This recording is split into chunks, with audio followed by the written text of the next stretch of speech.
God damn it, Mike.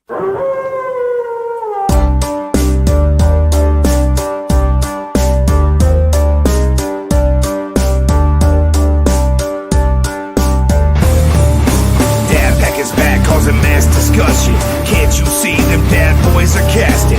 Testing competition on their podcast mission. Never know what you get. It's chaotic precision. If you don't know, you better find out the dad pack. Are here to prove a point. We three kings just believe that you don't want to tussle with them. This show is thunder. Subscribe and tune in, and you're laughing to the very end. Don't turn your back on the dad pack. Don't turn your back on the dad pack. Put the kids to bed. The dads are home. We are the DWO podcast, representing the dad world order. Where the jokes are bad, the advice is questionable, but the love is all real. I am the pretty-faced papa, Mr. Magnificent Mike Martin. And with me, as always, the rest of this patriarch pack. We've got the big bad bearded daddy. He is Big Rig Eric Maffey. Honk if you hear me. Oh yeah, 10-4, good buddy. And he is the perpetual mid-carter and the two-time world record holder. He is the wrestling t-shirt guy, Bo Cephas. There it is. There it is. 1,525 days consecutively wearing a pro wrestling t-shirt design. Today we're rocking a This Is My Gimmick shirt from Collar and Elbow, one of my favorite companies. Hell yeah. Well, as Mr. Magnificent said, we are the DWO podcast, and tonight we have with us a very special guest. The past 2 years, we've had his other half on, but now we get to hear the other side of the story. The other side of the coin of Squared Circle Expo, the one and only Adolfo G. Dorta. Sir, how the heck are you? Pretty goddamn good, guys. Thanks for having me on. Hell yeah. Absolutely. Glad to have you here, man. We were talking about before the show, Squared Circle, we will shout it to the rooftops of how good of a time it is to anybody that will listen. So we're excited to get into it and learn about what's coming this year. Yeah. Sounds good. I became mildly famous because of last year's. That's true. Yeah. What's that now? I became mildly famous because of last year's Squared Circle Expo. I'm not sure if you know, but I'm the guy that's got the Intercontinental title on my belly. Yeah, Ed was telling me, it's funny, we were talking the other day about how a lot of people are always pitching to us how to change the show, whether it's to add some pop culture guests or music guests, and a lot of folks have suggested, what about a tattooing portion to the show? And those are all things we like. We like tattoos, we like comic books, we like horror movies, we like all kinds of shit outside of wrestling, but we really love that Squared Circle Expo is just wrestling focused. It's not diluted. It's not, we're not casting a wide net trying to get the Comic-Con crowd. We know who our crowd is, and that's what we're after. And so we got on this sort of subject about talking wrestling tattoos, and he sent me your photo with the Intercontinental belt across your waist. He's like, if we ever, not that we would do it, but if we ever had like a tattoo contest, this guy would have hands down the most cool but also ridiculous one. And I was like, well, let me see it. You set it up like that. I gotta see what it looks like, and it was yours. So it looks awesome. Kudos on that, man. Was his wiener in the picture? Yeah. What's that? Was his Not wiener this in the one. picture? That's the one Ed Okay. keeps on his phone and doesn't like sharing. He's talking about this. How long did that take? Do you remember? I have a second wiener that he's talking about. Oh, there we go. No, the wiener was not in the picture. Sorry. Skyline cheese cone. That's not the right on wiener his that chest. I figured you'd be talking about referencing Ed. Yeah. No, but Ed does have those photos saved. So. I believe it. Who does? Ed loves a tasteful nude. That How is long for did sure. that take, if you don't mind me asking? Man, I still have one more setting to go. We're going to fill in a little bit more yellow and some of the highlights and stuff. But we kind of had to let it sit for a good while to kind of see how it's going to heal, see what needs to be touched up. But right now, we're sitting at about 10 hours into it, and Okay. 10 hours of excruciating stomach. It's the worst place to get tattooed, dude. Any place soft is not fun. You know what I mean? Yeah, Like, I recently started getting tattooed again after like a 22-year absence, and I started with my chest. It was I had started a piece when I was like 22, 23, and I'm 45 now. And I don't know what took me so long to finish it, but it essentially became a cover up. And I did 12 hours on my chest, and that was spicy. But then Yeah. I did 10 and 12 hours on my ribs. I mean, I was questioning every decision that I'd made up to that point that got me there. And the guy that was doing them, I mean, he's really cool. I'd go back to him a million times over, but it was like, yo, this is like your first time in 22, 23 years, and you chose these areas. Why? Like maybe something a little easier, like an arm and I don't know, but it just, I heard the stomach was equally spicy to the ribs, and that's an area I want to probably do something on, but maybe for another time. Yeah, dude, it's definitely spicy. That's the best way to fucking put it, man. There were times where I was literally like, why the fuck did I commit to such a fucking piece? Because I have to get it finished. I can't just walk around with 30%. Oh, absolutely. Yeah. Yeah, no, you can't go halfway, have half a belt or have you're all in at that point. Yeah. No. Well, another guy, you said he would definitely win the most ridiculous. I don't know. He might have some competition from this guy right here. I'm sure you've seen the memes. This gentleman has the winged eagle tattooed on his stomach. That's actually how we met. Yeah. Oh, really? No Yes. kidding. Yeah. Okay. I have seen it actually. Yes. I went viral and everyone started tagging this dude in my comments. I'm like, who the fuck is this guy? And now he's our friend. It's pretty awesome. That's pretty cool, man.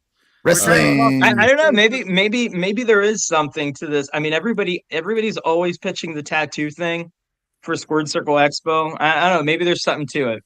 But see, A contest sounds good. Yeah. yeah. I think that's cool. Sorry, Maybe not go ahead, live. Mike. You were about Unless to you're gonna do like squared circle, like themed tattoos, like to remember the date or something. I could see Yeah, that. or even just wrestling themed in some way. But I mean, Yeah. even you talked about like you guys trying to like maybe widen your net or something like that. But I mean, just being professional wrestling has such a wide net. You know what I mean? Like for instance, bringing in Dennis Rodman this year. You know what I mean? That encompasses, pop culture and sports and professional wrestling all in one persona. You know what I mean? And it's a cool thing about professional wrestling. Yeah, well, and the talent pool is always shifting. It's always changing. But I was looking at our roster this year, and we once again hit over 100 guests. Wow. Much to my chagrin. I'm the one that wants to reel it in a little bit. Ed's always going hard, and that's why I think we work together. We complement each other pretty well. But I was counting all of the people that we had on this 100 or so guest roster that we've never worked with, and I think I hit like 47 or 48 people that in the 6 shows that we've done, booking stacked lineups that are first time Squared Circle Expo guests. And that to me is just crazy because I mean, last year we had like 100 guests. The year before we had like 80. And then we've been rocking 50 or 60 for all the other shows. And to still have enough talent out there that we can have almost 50 people on the show that have never worked with us before. And that's even with like 24 people that we wanted to work with that we couldn't just make it happen for it. You're right. The talent pool is rich. It's super deep, and it's always changing because there's always, new people coming into this business. I remember the first Squared Circle Expo, when we were booking right before COVID slowed us down, we had 2 guys that we announced that everybody was clowning and had never heard of. And so everybody's doing that Guardians of the Galaxy Who meme in the comments section of the announcements. And we had announced them to not only appear, but wrestle on the Saturday night show. Well, we got delayed for COVID by a year. And when we had the reschedule dates, they had developed a little bit of a name for themselves. So they were no longer able to wrestle because the company they signed to wasn't going to let them do it. But those two guys were Sammy Guevara, who we have this year, and Darby Allin. No shit. And Wow. it was crazy because when we announced them, we were like, hey, these are some pretty cool, exciting, up-and-coming guys. We should put them out there and they'll make for a good wrestling show. And everybody was like, who the fuck are these guys? And, in the comments section, Ed's, defending it like, look them up, hit them up, check out their matches on YouTube. These guys, you're going to be talking about them in a year or two. Yeah. And it came to pass. And I mean, it's a shame that we didn't get to have them wrestle on the show because a year later, AEW was like, we can't risk having you get hurt at the, the equivalent of a house show in a convention center somewhere in Indiana. But it was cool for a little bit to think of the possibility. Well, and it's like Danhausen. Those two guys. Danhausen, yeah. I mean, there's so many of them. Danhausen, I mean, all the love in the world to that dude. He has, I know a section of the internet didn't receive that debut all that well. I disagree with it entirely. I thought it was cool. But I mean, if anybody has worked their ass off, it's Danhausen. I mean, he's appeared at 3 or 4 of our shows. I see him, I used to see him doing shit out here by me all the time. I live just outside Seattle, and he would do the toy stores in the area. He'd do appearances with Brody. He'd do appearances with who else would, he came one time with Swoggle. He was here one time with Ethan Page. Just, I mean, anywhere that would let him set up a table to sell gimmicks and sign autographs, that dude was there. I mean, he hustles. Whenever AEW would do a show in Seattle or in nearby Everett, I mean, he would literally hit up every toy store in the state. And there's a line at every single table. That's how this is always. Yeah, that's literally. That's how we met. That's how it was a Danhausen signing. Yeah. Yeah. I mean, and so I mean, I get if his brand of his kind of gimmick isn't everyone's cup of tea. I'm a big fan of it. I love the whole hokey horror host thing that he's got going on. I think it's genius. But to say that he hasn't earned it or doesn't belong, it's ignorant, man. It's very ignorant. And also, I mean, think about great, we'll just call it comedy gimmicks in WWE in the past. When is the last time? I mean, R-Truth was it for a really long time. Before that, you had Santino Marella. You know what I mean? Like, R-Truth's kind of making his way out now. It's like, why not have this guy who is a known draw wherever he goes? He's got a line out the door wherever he has a signing. Anytime he's on an indie show, I mean, the man's hilarious. Some people don't get his gimmick. I get that. But you can't tell me you can't watch him go to Adam Pearce with a list of demands demanding the point picture with Triple H and not laugh. Like, that's funny. And the list. No, absolutely. Yeah, I want to blend. I want this, Hall of Fame hilarious. this year. Yeah. They should do that. They should fucking go ahead and say, you know what? Fuck it. And put him in the Hall of Fame this year. Or have him there at the Hall of Fame pretending that he got in the Hall of Fame and he's not actually in it or something. Like, he's so R-Truth showing up at the wrong venue. Yeah. Yes, dude. Yes. I admit, in the last year or so, I haven't had my pulse on the internet wrestling community as much as I have in past years, just because I got so bored with the constant tribalism and the constant people just downing fucking everything. And so I sort of had to wean myself off a lot of just social media in general, Yeah. But that was one that, it was hard to avoid, really, if you were anywhere. Even my wife, who doesn't watch wrestling, knows Danhausen, and she loves the gimmick. And even across her feed, she was seeing the announcement and people's reactions to it. And I kind of had to sort of explain to her why some people didn't go for it. And because it's it's crazy. I mean, that dude works so hard. It's a good gimmick. If it's not your cup of tea, whatever. But I feel like people are being really unfair, and I mean, I guess that's just the nature of fandom right now, in Well, anything. and it also comes down to a lot of the WWE audience is completely ignorant to indie wrestling.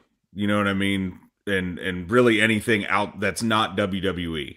So I'm sure there were some people that are like, "Who the fuck is this guy?" You know what I mean? Sure. But You were like guess that what? when he had debuted in AEW. Yeah. I mean, I knew. Couch didn't know who he was. Okay. I was at the AEW show when he debuted. But yeah, there were people at the AEW show that, and Couch was very much the guy I went with. He was very much a WWE guy. Grew up on WWE, wasn't really aware of the indies, and like this guy showed up and he's like, I don't know who the fuck this guy is. But then guess what? The 4-hour drive home from Cleveland, we watched Danhausen videos and he was a fucking fan by the end of it. And Yeah, for sure. I just So where are you guys based out of? Cincinnati, Northern Kentucky, Cincinnati. Okay. Yeah. Okay, cool. I drove out to Chicago for the Elimination Chamber, but we all travel for wrestling. You know what I mean? We went to Chicago together. I went to Philadelphia for Revolver. You know what I mean? Like we go out of our way to go to Iowa. If there's a good enough card and we're free that weekend and we don't got to take days off, we're probably going to think about it. You know what I mean? We like to go. It's fun. Yeah. That's such a Midwest thing that I appreciate. I'm originally from the South, but I lived in between Chicago and Milwaukee for about 12 years before moving out to the West Coast. And, that's something I used to do all the time for, comic book and horror conventions. And it's something that other parts of the country just don't understand as well. Like I know in the South, it's not as much of a thing. And especially on the West Coast, I mean, people won't drive 45 fucking minutes to something out here. It's just the way it is. But, I remember doing a lot of the same things for, I'm a big horror movie nerd, and just different like screenings and signings and conventions and stuff.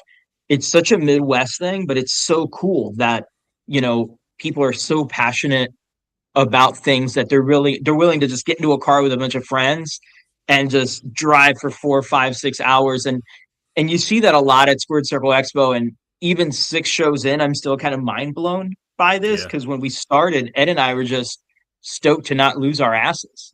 Yeah. And the fact that it's grown into what it has, I'm always super humbled going into the weeks before the show, just how much people are excited for something that we're doing for funsies, I mean, it's like our buddy Justin here said he's out in Rhode Island and he's considering driving out if it doesn't sell out. You better buy. Well, he should.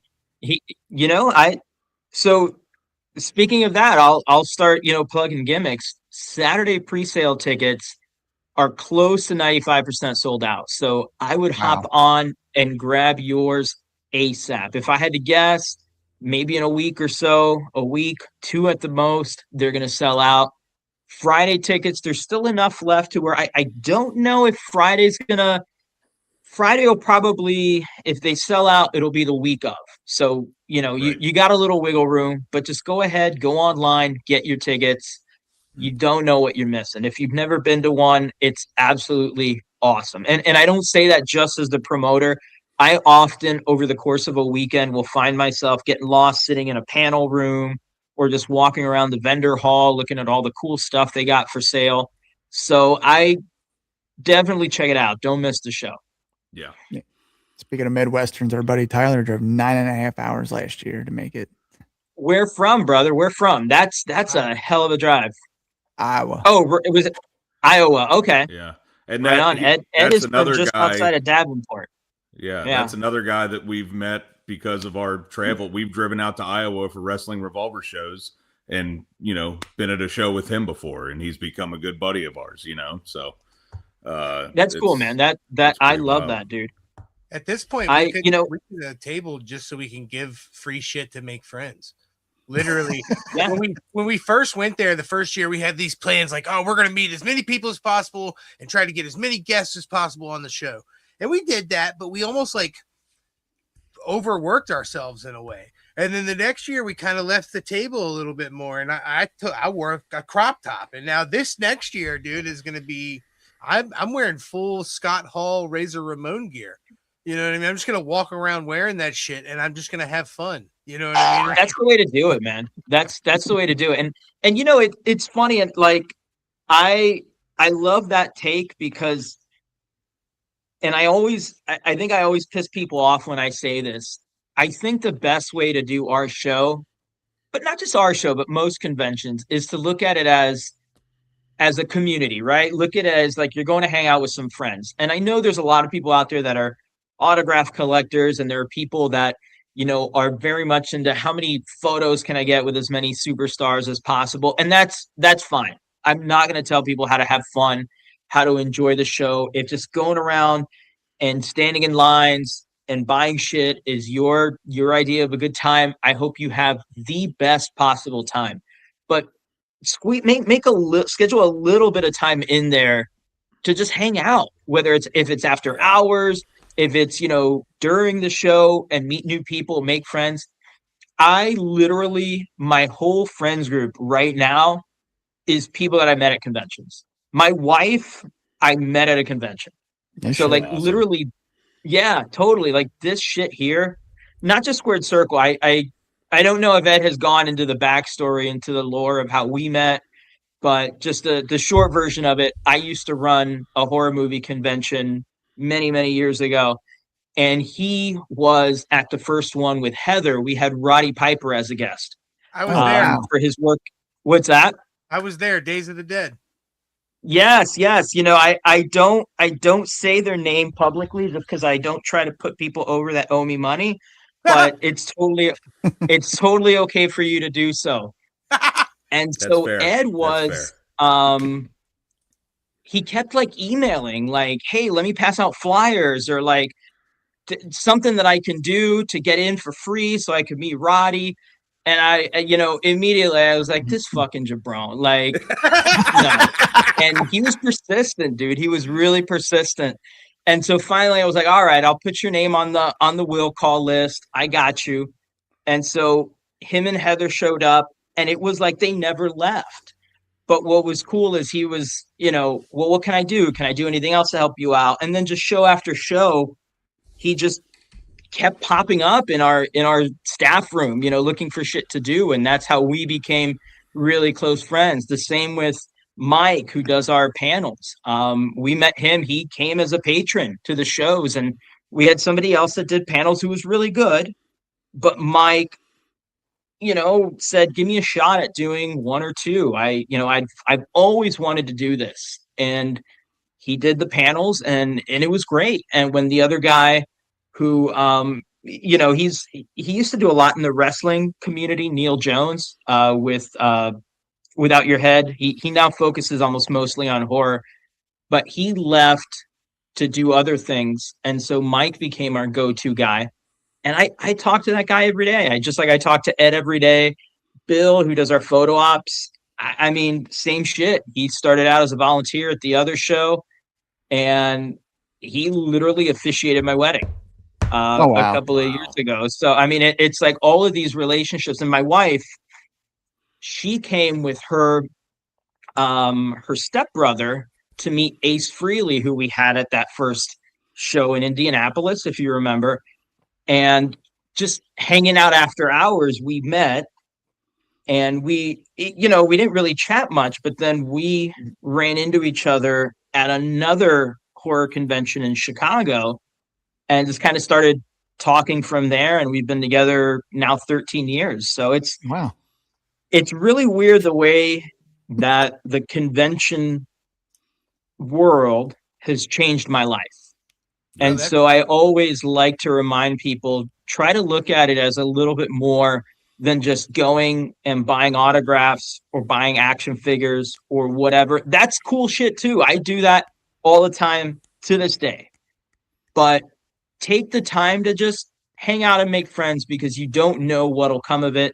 Obviously, you guys, have a similar origin story, but I think that's the awesomest part about these kinds of things, because how many, and maybe, you know, maybe I'm wrong. Maybe you guys have a different experience, but how many people do you run into really on a day-to-day basis that are either hardcore into wrestling or hardcore into horror, just in your day-to-day life, right? Like, try to explain that to somebody at your day job. Unless, No, it's you know, impossible. maybe you have a couple of people, but for the most part, it's still as popular and mainstream and big as both horror and wrestling have gotten. The same with, you know, heavy metal or punk rock. If you don't go to these places where those things are happening, chances are the amount of people that you meet in that community day to day are pretty slim to none. Yep. So when you have like thousands of those people packed into a hotel for a weekend, it's going to be fun. Yeah. Oh, that's one of my favorite parts is meeting people there. I've had some of my favorite conversations just meeting other vendors, people that come up to the table, whatever. Everybody's got cool stories. It's awesome. It's great. It's funny you mentioned that too, man, because I've talked about meeting Piper there on this show at least a handful of times. That was that show?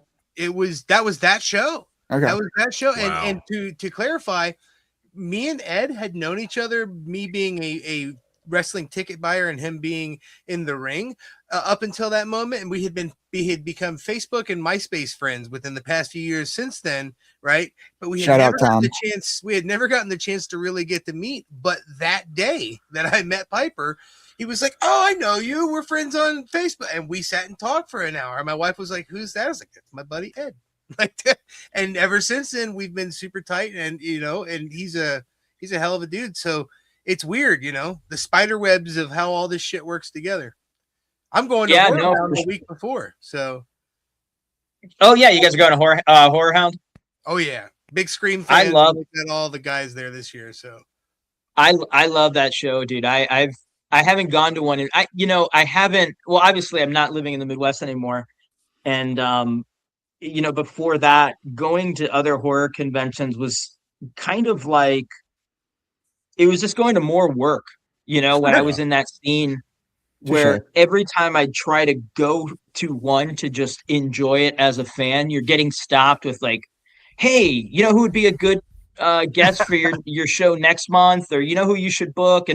And so my wife and I had to stop going to them for a while, just because like you couldn't have fun. You couldn't just go in and be a fan. You always got stopped as a promoter. But I much respect to that show. I know it's probably sounds crazy coming from the guy that used to be a promoter for their competition, but I don't have a bad fucking thing to say about him. Nathan runs a fucking amazing show, and they're super great. I've never had a bad time at Horror Hound. No, and they just announced the co-defendants for the. I saw that. Saw that. That's super awesome. Yeah, we are at this point. We've been weekend passers for the last fucking 3 years. You know, thanks to the help of a couple friends, but we go there religiously. It was our first date as a couple. Was going to that convention like years and years and years ago. So here we are. Yeah, we do that. We do it twice a year now. What's that? We do it twice a year now. The March and the September one. Every year we go to Horror Hound. Yeah. Me and my wife a little more. What's that? I say me and my wife a little more old fashioned. You know, we met at the bar drunk. Okay, you know, classic. No, I've only been to one of their Cincy shows. It was their first one, and I know they've gotten a much bigger space. But we drove 8 hours to go to their first ever Cincinnati show, and it was the only time I've ever been in Cincinnati. But it was a Night of the Creeps reunion. It was Quinn Lord from Trick or Treat. Elvira was there, and I forget what else. But it was, I mean, we were insanely drunk the whole time. It was me and like 4 other friends, and we left at like 6 a.m. and drove all the way from Wisconsin to Cincinnati. And right when we got there, we just pre-gamed in the parking lot before going in. And we pre-gamed a little too hard because it literally felt like a fever dream the whole time we were there. And I don't know if you went to their first Cincinnati show. Maybe it was just my perception based on where I was at the time, but it felt so cramped. And I mean, everything was so tight, but we had a blast. I just, We drove all the way back that same night. I don't know how we even pulled it off, but always a good time. I've been to quite a few of their Indianapolis shows. I think the last time I went was they did a screening of Martyrs. If for those of you that are like hardcore horror nerds, it was the first time, one of the first times in the United States they were showing the French version of the film. And if you've ever seen it, you know kind of what I'm talking about. But the person I went with, we literally drove the entire way back to the Chicago area in silence, just how stunned we were from that film. But mad ups to Horror Hound. Great show, great time, always. I gotta ask this because you mentioned the it feeling cramped. How do you guys figure it out at the place that you guys hold Squared Circle? Because I feel like there are more people every single year, and I'm always like, they're not going to have enough space. Like, what we're going to have to be out in the parking lot, and somehow you guys Tetris the shit out of that, and it doesn't feel cramped. It feels like everybody's got a space. You know, everything's nice and easy to move around, everything like that. And I'm just like, it's wizardry the way you guys do that. I'm glad you feel that way, because that's like my number one stressor every year, aside from, you know, getting people to buy tickets. Just, you know, the show, the way it's grown every single year, and the way that Ed just loves to overbook. I'm teasing him, but yeah. No, it's I always worry that it's going to feel too log jammed, and part of it is we use kind of a similar layout as we did for the other convention I used to be a part of. Obviously, there's some differences if you ever went to that one at that hotel, but another reason for it not feeling cramped is Ed is just really good at predicting who's going to have a long line and who's not. And I know that sounds like something easy. Like for some people, like Rodman, Big Show, Soraya, you know they're going to have a long line, Okada. But there's always a few dark horses that surprise you. And oftentimes it involves putting away what you think is cool and judging what the internet, the ticket buyers, the fan base is going to enjoy. And he always nails that. He always gets it right. I don't know how he does it, but we put it together.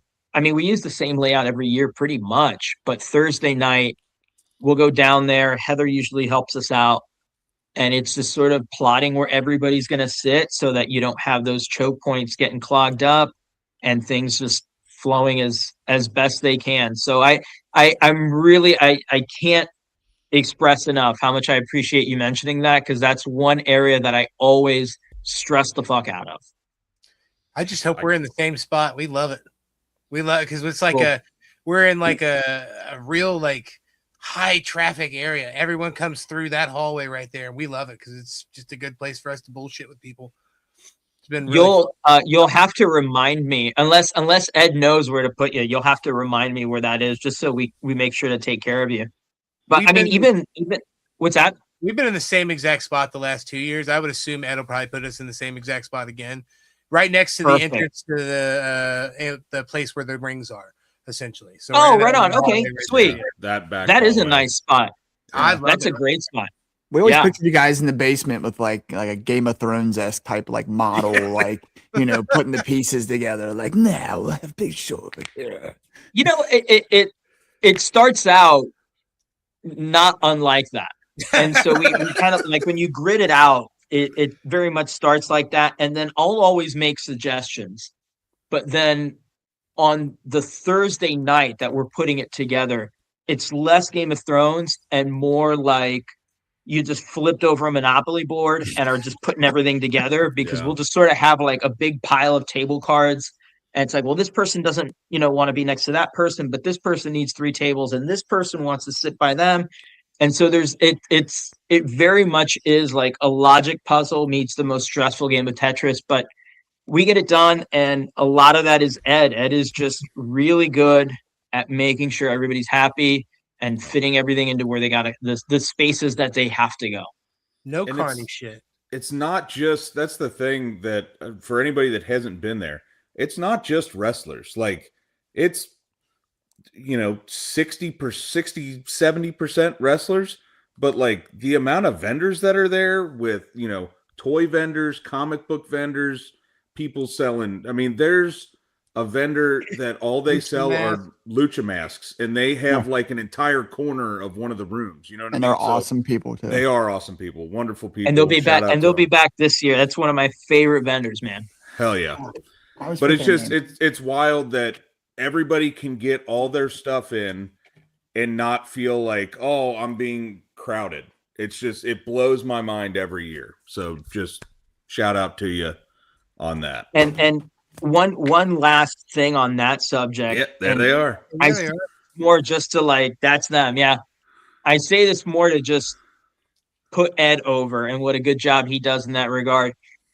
Bro, when I tell you we had it out over that shit last year, I was convinced. I was like, brother, there's no way you're going to make this layout work this year. I don't know how we're going to do this. It's going to be a clusterfuck. And he was like, I got it. And I was like, no, I don't think you understand. I've done this 30 times prior with another event. You can't possibly make this work. It's going to be chaos, brother. Yeah. And I don't doubt him anymore because he not only did he make it work, but it was fucking good and it was smooth. And you're right. That flow, for as many people as we get in that building, it never feels claustrophobic I'm not a big fan of big crowds. Same. But I never feel anxious walking through there. There's just always, the little like paths that get, chosen out between one room and another, and the thoroughfares that, kind of go down the main hall and all that. It's great. And so, kudos to him for putting that together.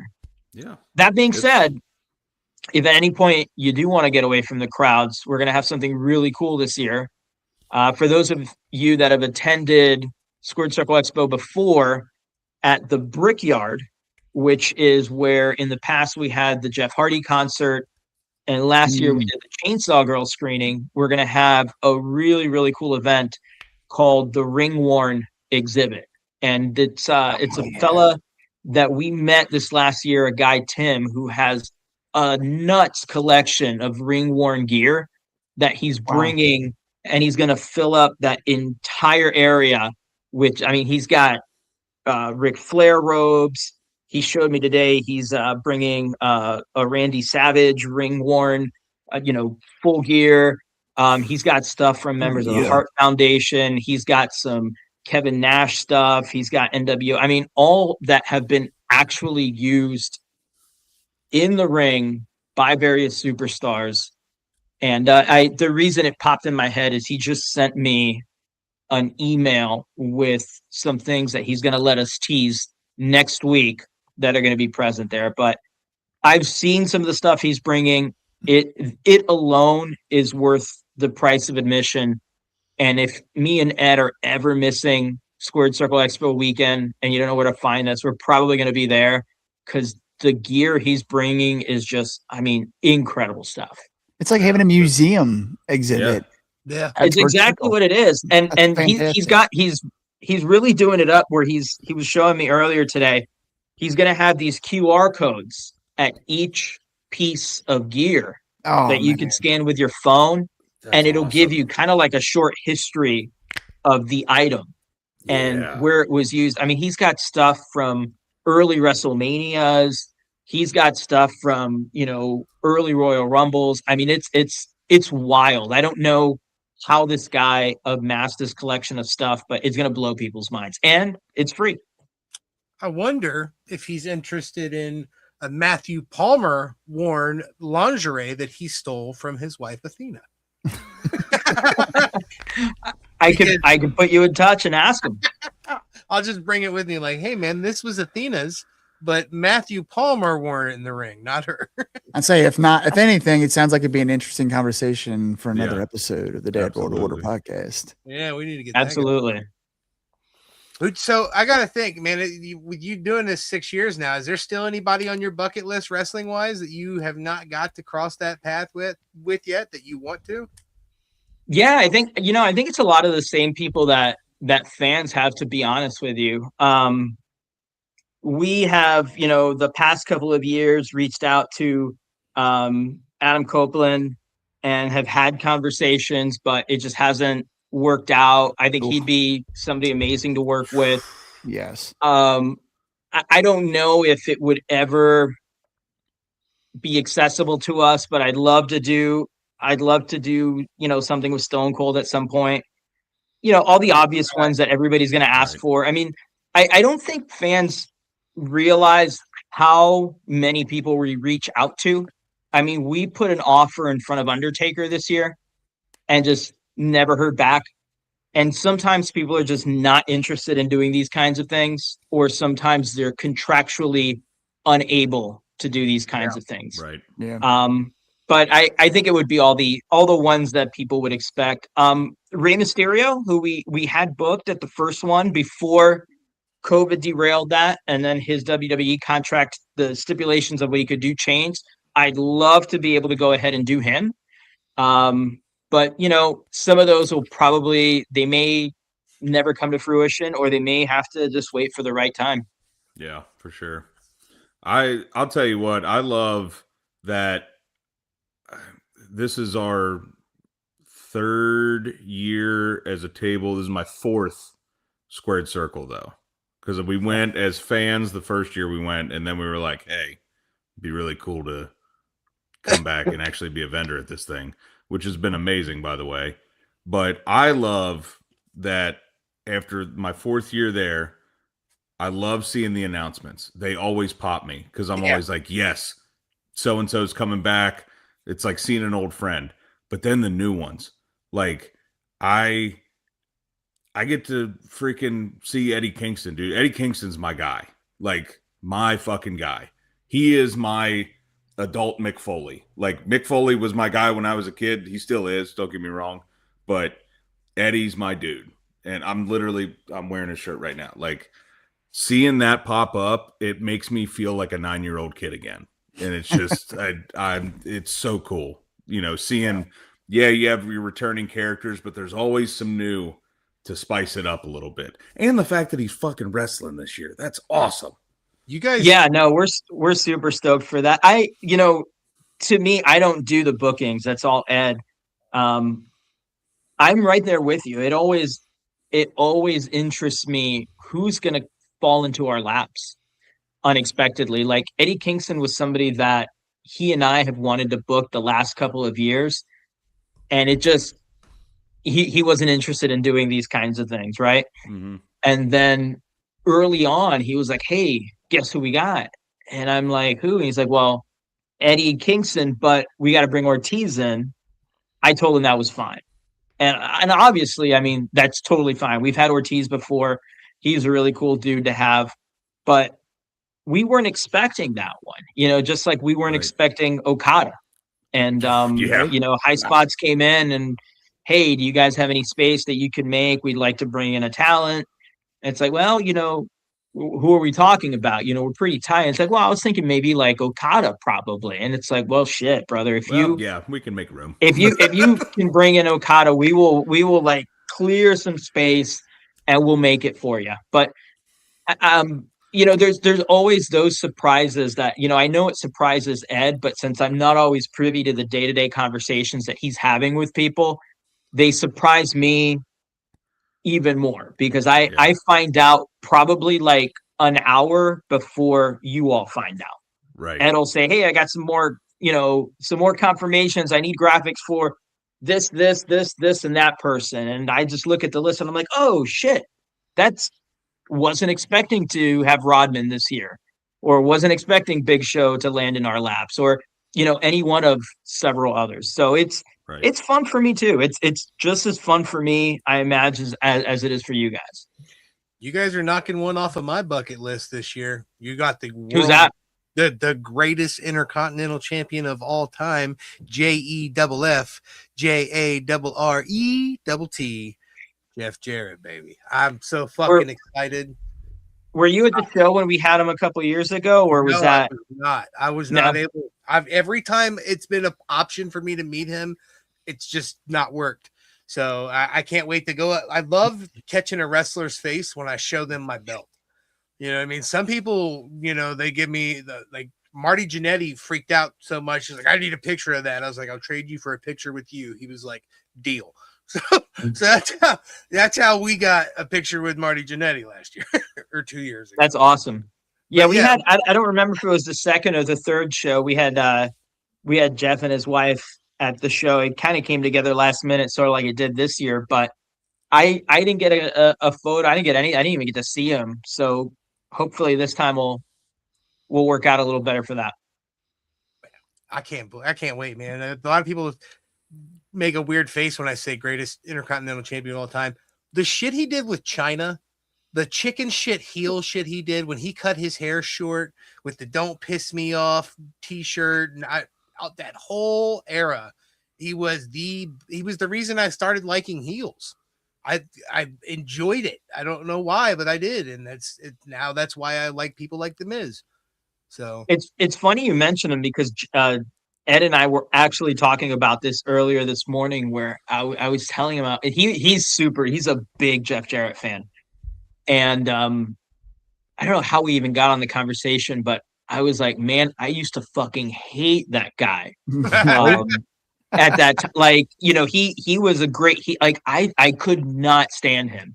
But now, looking back at some of that work, knowing a little bit more, just being of a different mindset, it's hard not to appreciate him as such a good heel. But in the moment when I was much younger, I couldn't fucking stand him.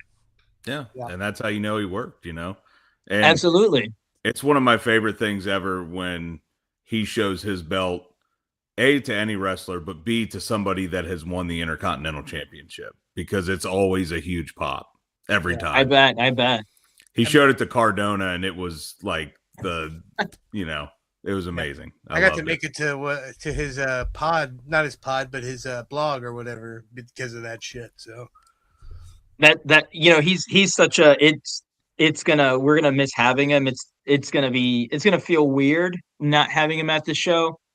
He was such a great part of the event. We're really good friends with him, and that run that we were able to do with him, first as a face, then as a heel, with him and Omen, and then with Nick. Some of my favorite stuff we've done with Squared Circle Expo, and I'm so glad, just like with Danhausen, I'm so glad he got called back up to the E. Yeah. But it's gonna be weird not having him hanging out after hours. It will be weird for sure. Closing the bar down. Yeah. He it was last year that he dipped out because he got booked on AEW, right? Yeah, to face Ed. No, it was the year before. Last year. Yeah, last year they did the Rumble, and him and Jake ended up being the last two. That's right. And that's how right. Jake. But no, I mean, even that, like that, we found out about that literally. I don't know if it was the Thursday or the Friday of the show. I don't remember, but it was pretty awesome. He gave us the option as to like how we wanted to. He was like, hey, I signed with you guys to be here this weekend. If you feel strongly enough about it, I won't go do AEW. Wow. Which, like, then how do you deny him that, especially, with the match that he had. So, he's always treated us so well. He's such a good guy. And I'm gonna miss having him for however long he's not accessible to us. Yeah, he's a hell of a guy, man. Really kind to his fans. I like that shit a lot. He's a great dude. Well, Adolfo, man, before we hit our hour, we have a set of questions that we like to ask every single guest that we go. First off, are you a dad at all? Are you a father? I'm a cat dad. I'm not a human dad. Well, with either way, your opinion still matters in the next two questions for sure. But it was right on something we needed to know. But Mike will ask you the first question, and then Big Rig will follow up with the second one. Go ahead, Mike. Oh yeah. Us dads are very budget-minded individuals, and as such, we like to kind of gauge our guests a little on what do you keep your thermostat set to? Oh shit. You know what? We in the Pacific Northwest don't have central AC. We only have heaters, and I keep that at 65 and only in the second bedroom, which is where my cat and my turtle live.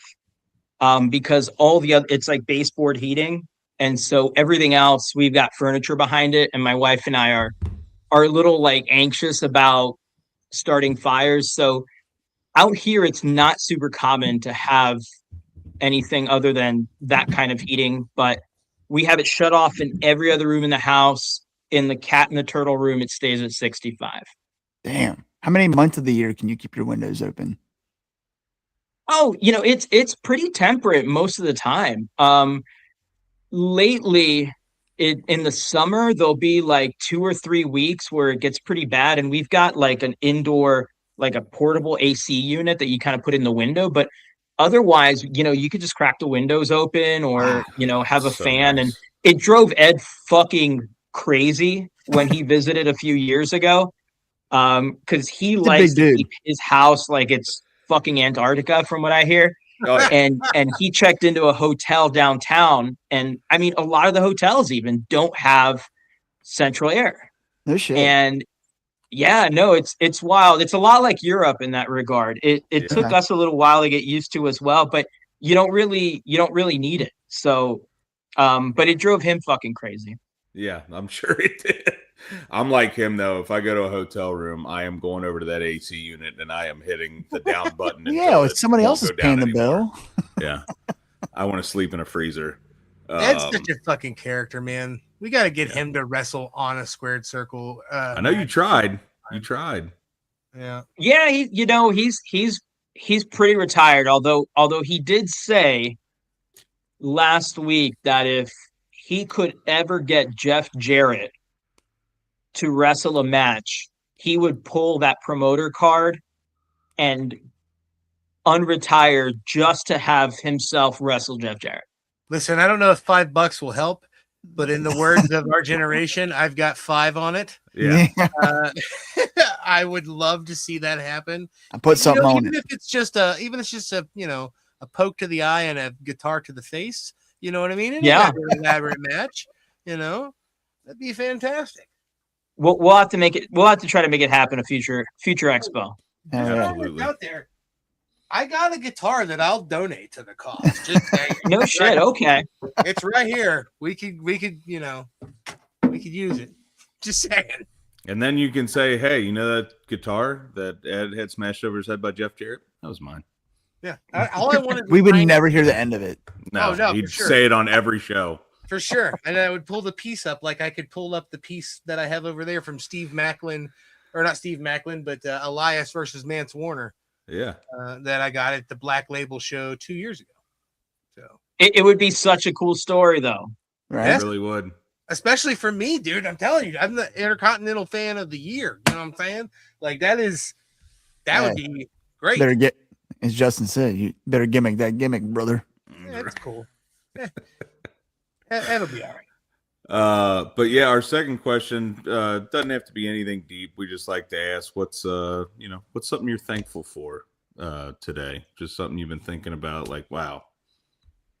I'll be honest with you. I think every day I'm thankful that it's going to sound corny, but just that I'm able to keep a roof overhead and food on me and my wife's dinner table at a time when so many of our friends and so many people we know all over the country are struggling, are working to the bone just to make ends meet. And we don't live lavishly, we don't live large, but we have enough. We have, what we need to take care of ourselves, and not a day goes by that we don't take it for granted, especially in today's age, in today's climate. It's really scary out there in the economy and in the job market. And that's, even outside of, politics or whatever, it's just a tough time for a working class individual to make ends meet. and take care of their family. And I'm just so thankful that I'm in a career that allows me to do that. That's also fulfilling. I work in animal welfare. So the fact that I could even keep a roof overhead doing nonprofit stuff to me feels like a big blessing. So I'm just happy to be able to take care of myself day to day. And it sounds corny, but that's the best I could hope for. And I'm good with that. Yep. Amen, brother. That's awesome. Absolutely. Heck, I was just looking at that earlier. Me and Mike are both a part of the IBEW here in Cincinnati, and sometimes I'll just look at other locals and even our own local and look and see how many guys are on the book. And if there's guys on the book, that means that there's not enough work out there for everybody in the union, which always, kind of sucks. And ours isn't too bad right now, but one of the locals down in Kentucky, actually the biggest local in Kentucky, I was looking just the other day, and they had almost 200 guys on their book. And it's like, Shit. man, I just feel like there's days where I get frustrated at work and stuff, and I'm like, you know what? At least I got it. I know I'm getting that paycheck every week, and I got a way to provide for, myself and my family. So I feel that very strongly. Yeah, no, I say, my wife works in animal veterinary. I work in animal welfare, and we certainly have our nightly sort of vent sessions. We give ourselves 15 minutes to just let it out.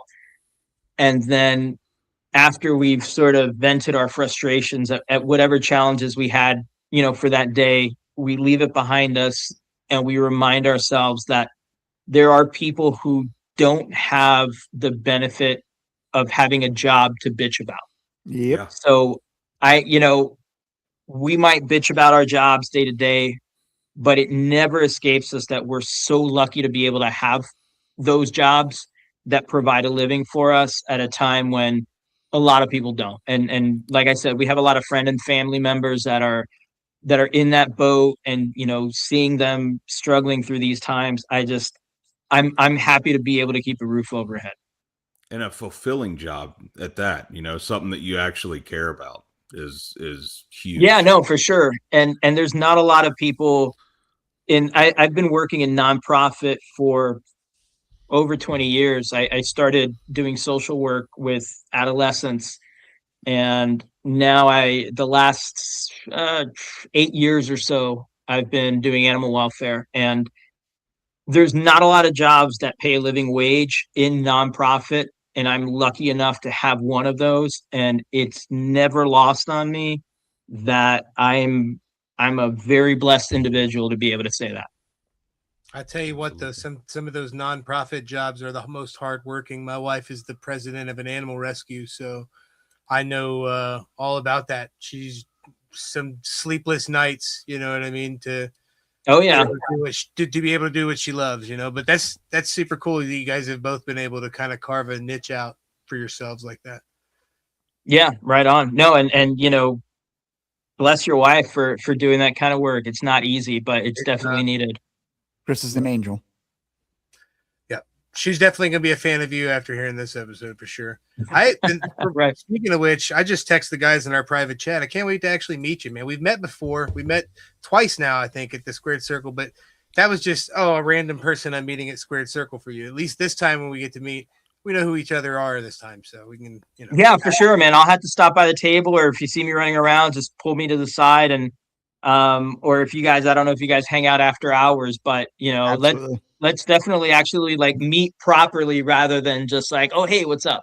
Yeah. Do the trust me, we see Ed running around like a chicken with his head cut off the entire time, and we'll see you in passing too, and we're just like, nah, I don't want to bother that guy. He's got stuff going on. Hey. But yeah, we're definitely gonna have to have some after hours fun this time around. We've all got hotels in 3 different spots. Mike's at the venue. I'm across the street, and Eric's right across the other street. So we're all right there. But you know what though? It works out how close they are to where they practically share a parking lot. So I mean, I don't have to drive there. I don't have to drive over there. I can walk across the street to the venue. So I'm happy with that. And stumble back. Yep. Right on. Well, thank you guys for having me, man. I really, really appreciate it. It's a total blast to have done this. Finally gotten to do the podcast. Ed's talked to you guys up quite a bit. Thank you for inviting me. Can I go ahead and plug the show one last time?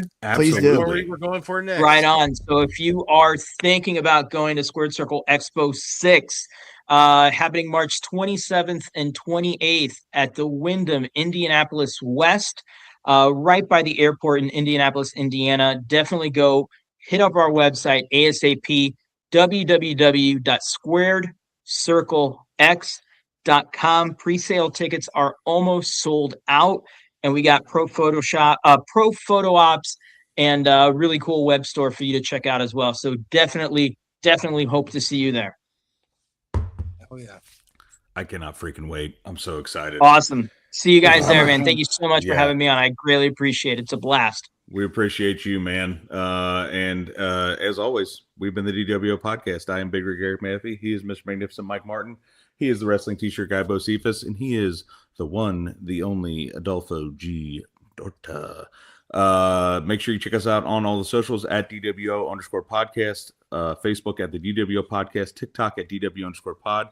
Get that dab merch at Pro Wrestling Tees Public, or stop by our booth at Squared Circle Expo, and you can get some stuff that's not on any of those websites. We got some new stuff to pass out this year.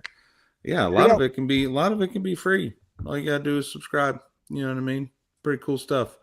But yeah, make sure if you're in the area, or even if you're not in the area, make the trip. It's freaking worth it. Squared Circle Expo. God, I can't wait. It's gonna be awesome.